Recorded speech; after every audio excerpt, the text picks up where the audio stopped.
Selamat memasuki bulan Juni, wanita Deborah yang dicintai oleh Tuhan. Tidak terasa 3 bulan sudah kita ibadah online. Saya berharap sebagai ibu gembala, ibu-ibu jangan patah semangat, tetap lakukan bagian kita, tetap cari Tuhan, tetap mengutamakan Tuhan. Sore hari ini saya akan membawakan tema dengan tema nasib yang diubahkan. Dalam 1 Tawarik pasal 4 ayat 9 sampai dengan yang ke-10. Yabes lebih dimuliakan daripada saudara-saudaranya. Nama Yabes itu diberi ibunya kepadanya sebab katanya, aku telah melahirkan dia dengan kesakitan. 10. Yabes berseru kepada Allah Israel katanya, kiranya engkau memberkati aku berlimpah-limpah dan memperluas daerahku, dan kiranya tanganmu menyertai aku dan melindungi aku daripada malapetaka, sehingga kesakitan tidak menimpa aku. Dan Allah mengabulkan permintaannya itu. Ibu-ibu, kalau kita membaca seluruh kitab 1 Tawarik, dari pasal 1 sampai pasal yang ke-9, maka mungkin kita bisa bosan, maka mungkin kita juga bisa melewati ayat-ayat itu karena isinya silsilah.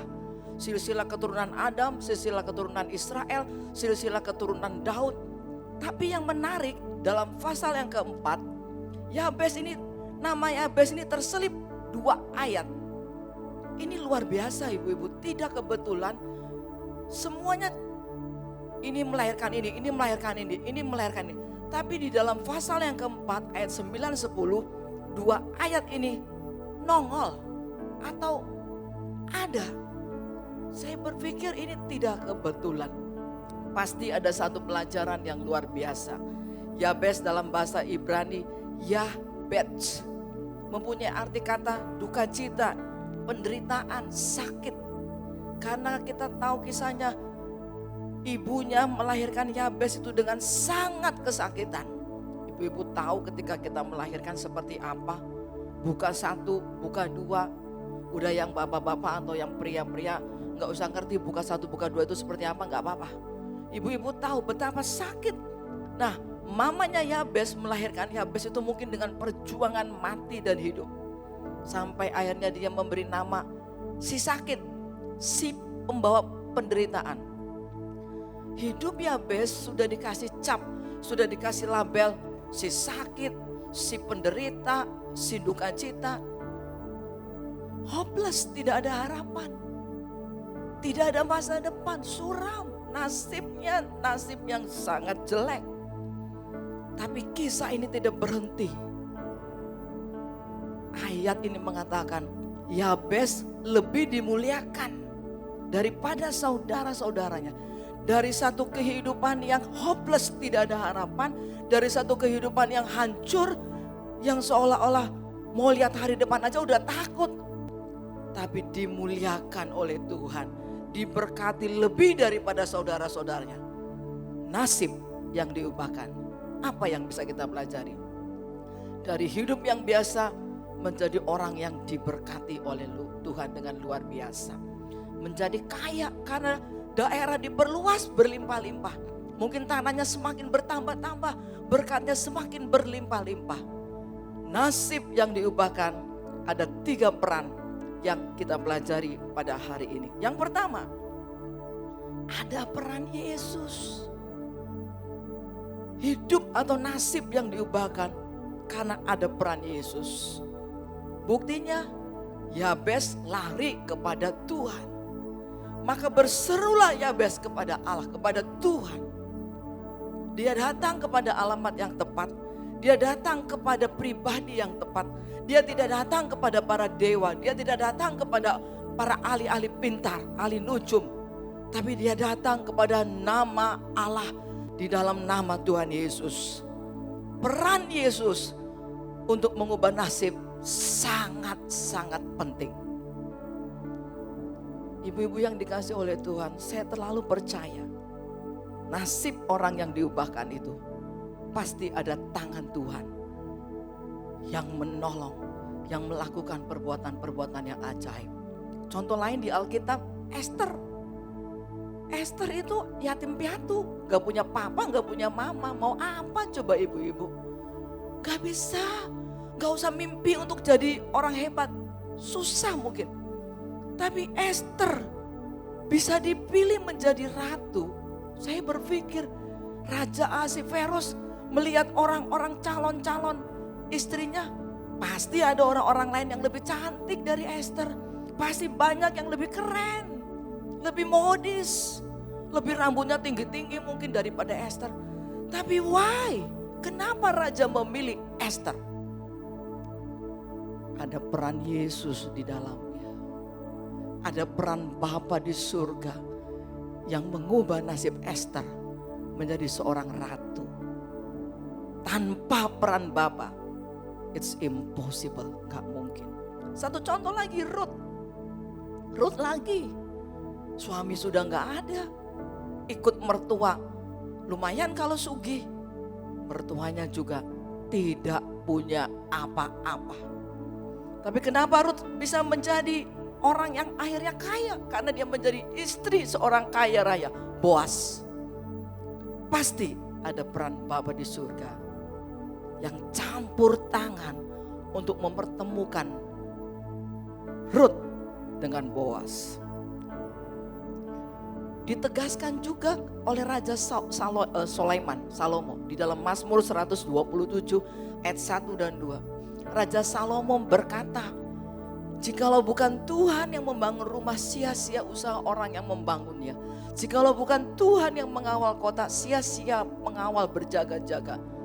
Sia-sialah kamu bangun pagi-pagi dan duduk-duduk sampai jauh malam, dan makan roti yang diperoleh dengan susah payah, sebab ia memberikannya kepada yang dicintainya pada waktu tidur. Salomo seorang raja besar, mau apa dia? Apa-apa ada. Istri banyak, kekayaan hebat, pangkat tinggi, apapun dia punya, semua dia punya. Tapi dia berkesimpulan bahwa kalau bukan Tuhan, artinya apa? Kalau hidup ini tidak melibatkan Tuhan, ibu-ibu sia-sia. Bayangkan, bangun pagi, duduk, kerja, makan roti, bangun rumah, menjaga kota, semua itu sia-sia kalau kita tidak melibatkan Tuhan. Saya beri contoh, kalau hidup itu tanpa melibatkan Tuhan, seperti kita mendapat selembar cek dengan angka nol yang banyak. Mungkin bisa jutaan, mungkin bisa miliar, bilion atau triliun atau bilion. Nolnya banyak, kita dikasih cek nolnya banyak. Tapi gak ada angka 1 di depannya. Nothing. Tidak ada artinya. Itulah hidup tanpa melibatkan Tuhan. Saya menghimbau ibu-ibu, jangan pernah tidak melibatkan Tuhan. Apapun dalam hidup kita. Dalam hidup saya pribadi, saya sangat menyadari ada peran Tuhan dalam hidup saya. Sampai hari ini boleh tetap ada dalam bidang pelayanan pekerjaan Tuhan. Kalau sampai hari ini masih boleh ada bertahan melayani Tuhan, ada peran Yesus yang sangat dominan dalam hidup saya. Itu poin pertama. Poin yang kedua, kita akan dengarkan kisahnya. Kita akan dengarkan uraiannya dari anak kami, Victorio, yang saat ini sedang belajar sekolah Alkitab di Hillsong di Sydney. Kita akan dengarkan poin yang kedua. Silakan Vio. Shalom ibu-ibu, wanita, Hagios Family. Kita bersyukur atas kebaikan Tuhan, atas penyertaan Tuhan dalam kehidupan kita. Kita harus terus berharap kepada Tuhan. Saya, Vio dan keluarga di tempat ini, kami semua sehat. Kami semua tetap dalam perlindungan Tuhan. Vio berharap ibu-ibu semua dalam keadaan sehat dan keadaan kuat di dalam Tuhan. Dalam keadaan seperti ini, kita harus bersyukur karena Tuhan begitu besar buat kehidupan kita semua. Terima kasih untuk Ibu Gembala, untuk Ibu Pengurus, seluruh ibu-ibu dan tim dari Jogja yang telah memberikan kesempatan kepada Vio untuk kita terus bekerja, belajar bersama, untuk kita share bersama firman Tuhan. Oke, kita mau belajar dari dua sisi. Sisi pertama tadi kita belajar peran Tuhan. Ibu Gembala telah membahas tadi di poin pertama tentang peran Tuhan. Kita mau belajar dari dua sisi. Satu peran Tuhan, sisi Tuhan, dan satunya sisi manusia, peran Yabes. Peran manusia dan peran Yabes. Kita tahu tadi Ibu Gembala telah membahas Yabes itu siapa, apa arti nama Yabes. Vio belajar juga tentang arti nama Yabes. Arti nama Yabes tadi telah disinggung oleh Ibu Gembala, yaitu penderitaan, duka cita, kesakitan seorang ibu yang melahirkan dengan rasa sakit. Waktu itu saya sebagai seorang anak, saya memposisikan diri saya menjadi Yabes. Waktu itu saya mikir, kalau saya diberi nama, keluar gitu jebrol dari ibu, tahu-tahu nama saya dipanggil seorang, oh penderitaan, oh kesakitan. Saya memposisikan diri saya menjadi Yabes. Saya rasa kita bisa kecewa gitu. Kita bisa bertanya, Tuhan kenapa? Mengapa seperti ini? Kenapa kok nama saya seperti ini? Bisa kecewa, bisa marah. Tapi kita lihat, Yabes tidak marah. Yabes tidak tanya kenapa. Dia tidak tanya, mengapa Tuhan? Kenapa Tuhan? Atau dia bisa marah dengan orang tuanya? Tidak. Tapi di sini kita lihat, Yabes yang masa lalunya dianggap seperti itu, menjadi pembawa sial, membawa nasib sial, penderitaan. Di sini kita lihat Yabes malah nggak menyerah. Yabes pantang menyerah dalam menghadapi hidupnya. Dia malah bangkit, memberitahu bahwa keadaan yang dulu bisa diubah dalam pengharapan yang Tuhan berikan. Yabes memberikan contoh kepada kita untuk tidak menyerah. Saya membaca malah Yabes memiliki mimpi yang besar. Yabes tidak kalah dengan keadaannya, tidak bertanya mengapa dan kenapa, tapi dia malah punya pengharapan ke dalam Tuhan. Yabes tidak menyerah. Yabes pantang menyerah dalam keadaannya. Saya punya satu contoh. Kalau ibu-ibu sering dengar Pak Gembala menjadi salah satu inspirasi saya waktu saya menulis soal Yabes. Pak Gembala waktu itu sering menyinggung dalam khotbahnya, dia pernah 13 kali untuk mengejar ceweknya. Kejar 13 kali. Pertama, gak ketemu, katanya pergi. Kedua, ketemu neneknya. Ketiga, ketemu ibunya. Keempat, ketemu siapalah itu. Pokoknya Bapak Gembala waktu itu cerita seperti itu. Dan sampai ke 13 kali Bapak Gembala baru ketemu sama ceweknya. Ya kita bisa lihat, walaupun akhirnya nggak sama cewek itu, tapi kita mau belajar. Sekarang Bapak Gembala dengan Ibu Gembala mama saya, kita bisa lihat bahwa Pak Gembala menjadi contoh yang dia tidak mau kalah dengan keadaan, terus berjuang, bahkan terus mau maju. Lihat keadaan yang seperti ini nggak bisa maju, lihat keadaan ini nggak bisa maju. Sama seperti keadaan kita sekarang. Kita di dalam keadaan yang di lockdown, di mana-mana di lockdown. Kami di sini, kami semua di lockdown. Tapi di situ kita lihat ada pengharapan yang dari Tuhan. Kita harus maju, nggak boleh menyerah dengan keadaan kita. Kita bisa lakukan sesuatu yang membangun, lakukan itu. Kita bisa berdoa, kita bisa membangun hidup kita, mengisi kehidupan kita. Itu sebabnya kita harus terus berharap pada Tuhan. Dan kita belajar lagi dari Yabes. Yabes memiliki mindset yang benar. Cara pikir Yabes dengan nasib yang seperti itu, dengan keadaan yang seperti itu, malah Yabes memiliki mindset yang benar. Yabes memiliki mimpi yang besar. Bahkan dia berkata di 1 Tawarik 49 ayat 10 itu dalam doa Yabes, di ayat ke-10 dia bilang, berkati aku Tuhan, berkati aku. Dia menaruh hidupnya ini ke dalam tangan Tuhan, mengucapkan kata-kata yang membangun hidupnya, untuk mengisi kehidupannya, supaya di dalam tubuhnya, hidupnya ini memiliki mimpi yang besar. Kita belajar dari mindset yang benar. Nasib yang seperti itu bisa diubah dengan kita memiliki pengharapan yang besar dan memiliki cara pikir yang benar. Kalau kita memikirkan sesuatu yang salah terus, akhirnya hidup kita jadi salah. Kita memikirkan, sebagai seorang anak saya, aku pengen kuliah, tapi nggak punya uang. aku nggak bisa pasti. Aku pengen pengen belajar menjadi seorang komputer atau teknologi atau orang yang bisa mahir dalam bermain musik. Tapi aku nggak punya kemampuan. Aku nggak punya uang. Nasib tidak bisa dirubah. Tapi kalau punya mindset yang benar, punya satu tujuan yang benar, bahkan kita berharap pada Tuhan dan kita terus maju, di situ kita akan melihat bahwa hidup kita akan diisi oleh firman Tuhan dan kita akan diisi oleh cara pandang yang benar. Saya membaca di satu quote gitu. Mungkin ibu-ibu juga sering mendengar, kita lahir miskin bukan salah kita, tapi kalau kita mati miskin itu salah kita.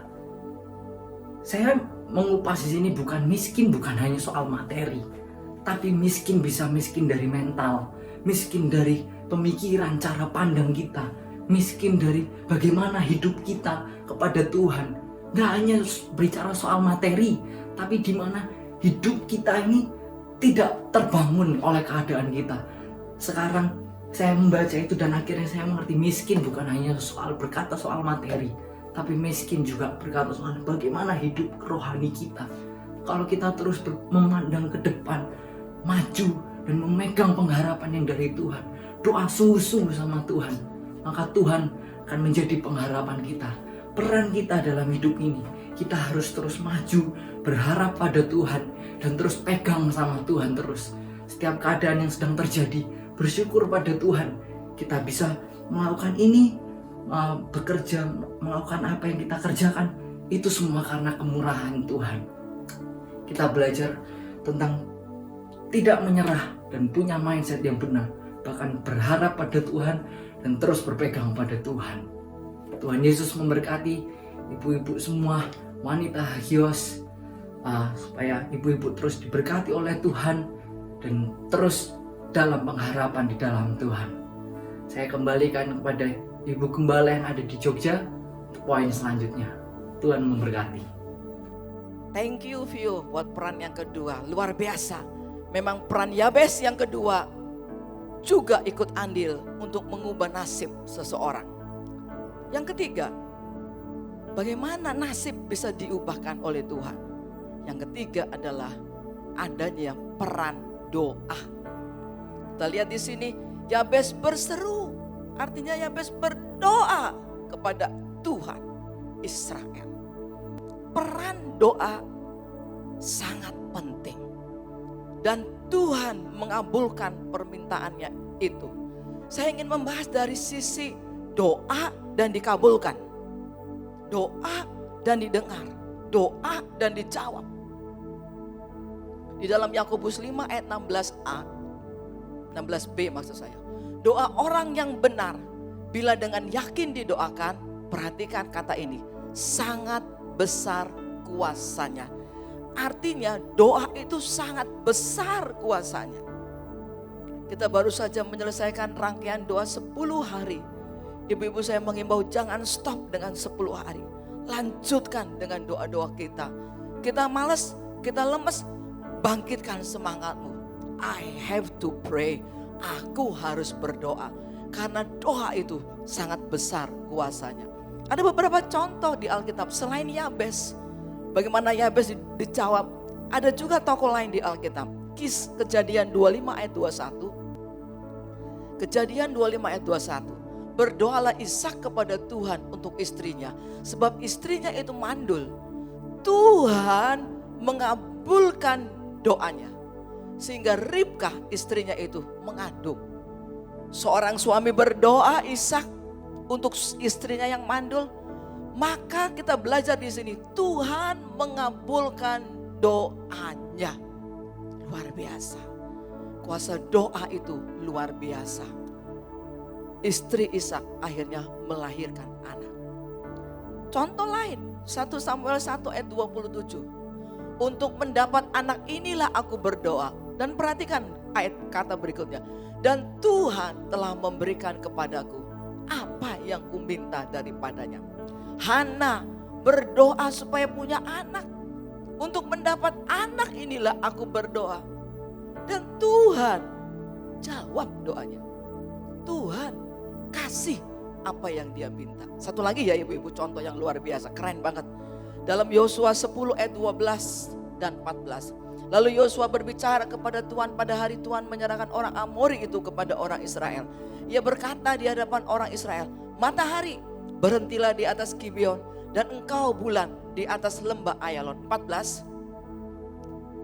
Belum pernah ada hari seperti itu, baik dahulu maupun kemudian, bahwa Tuhan mendengarkan permohonan seorang manusia secara demikian. Sebab yang berperang untuk orang Israel ialah Tuhan. Doa Yosua, permisi kata saya pakai kata maaf ya ibu-ibu, doa yang gila tanda kutip. Doa yang gak masuk akal. Dia bilang sama Tuhan, matahari suruh stop di lembah Gibeon. Bulan stop di lembah Ayalon. Permintaan yang gila tanda kutip bagi saya. Yang tidak mungkin, irasional, gak masuk akal. Tapi Tuhan bilang, Tuhan mendengarkan permohonan seorang manusia. Saya tulis di Alkitab saya, seorang manusia itu saya tulis diganti dengan nama saya Neti. Ibu-ibu bisa tulis di Alkitab, Tuhan mendengarkan permohonan seorang Heni, Ibu Ratna atau Ibu siapa lagi lah, Dina, Vera, Ida dan sebagainya, Ibu Hardono dan sebagainya. Ibu-ibu bisa tulis itu. Tuhan mendengarkan permohonan saya, seorang manusia saya, secara demikian. Jangan takut dengan berdoa yang besar ibu-ibu. Di saat sekarang, masa-masa pandemi, masa-masa yang sukar, kisah-kisah yang mungkin menyedihkan, penghasilan yang berkurang, ekonomi yang mungkin bagaimana nanti ke depannya. Jangan takut berdoa kepada Tuhan. Tuhan, semua ini diizinkan terjadi, pasti Tuhan punya maksud.